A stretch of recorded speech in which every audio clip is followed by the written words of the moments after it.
राष्ट्रपिता महात्मा गांधी व लाल बहादूर शास्त्री यांची जयंती। तरी मी तुम्हाला राष्ट्रपिता महात्मा गांधी यांच्या जीवनातील एक प्रसंग सांगते।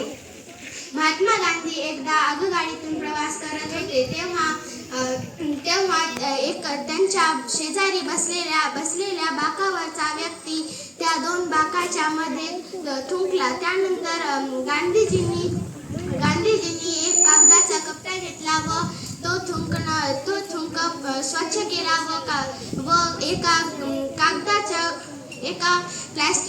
प्लास्टिकच्या डस्टबिन मध्ये ते कागद नेऊन टाकला।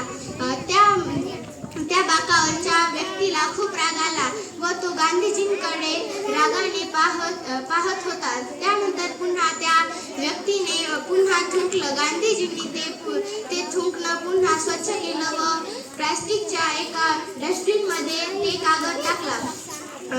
गांधीजींच्या सोबत आलेला अनुयायी व त्या गाडीत बसलेले अनेक अनुयायी त्या व्यक्तीला समजावून सांगितलं की गाडीत थुंकू नकोस, तरी तो व्यक्ती ऐकला नाही व पुन्हा गाडीत थुंकला। त्यानंतर गांधीजींनी ते थुंकणं पुसलं। त्यानंतर तो अनुयायी त्यांच्या बरोबर आलेला एक अनुयायी गांधीजींना म्हणाला, तुम्ही या निर्लज्ज माणसाकडे लक्ष देऊ नका, हा माणूस किती सांगलं तरी ऐकत नाही, तुम्ही हे थुंकणं कशाला पुसता? तेव्हा गांधीजी मंदपणे हसले व काही न म्हणता ते थुंकणं पुसून घेतलं। त्यानंतर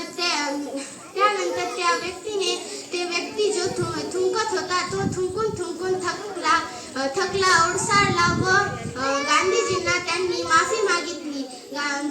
ते व्यक्ती गांधीजींना म्हणाला, मी एवढं थुंकतो तरी तुम्ही माझं थुंकणं साफ करता असं का? तेव्हा गांधीजी म्हणाले, तुम्ही तुमचं काम करता व मी माझं काम करते। या कथेतून आपल्याला हे समजते की आपण आपलं काम करायला पाहिजे, दुसऱ्याच्या कामावर आपण दखल अंदाजी नाही द्यायला पाहिजे।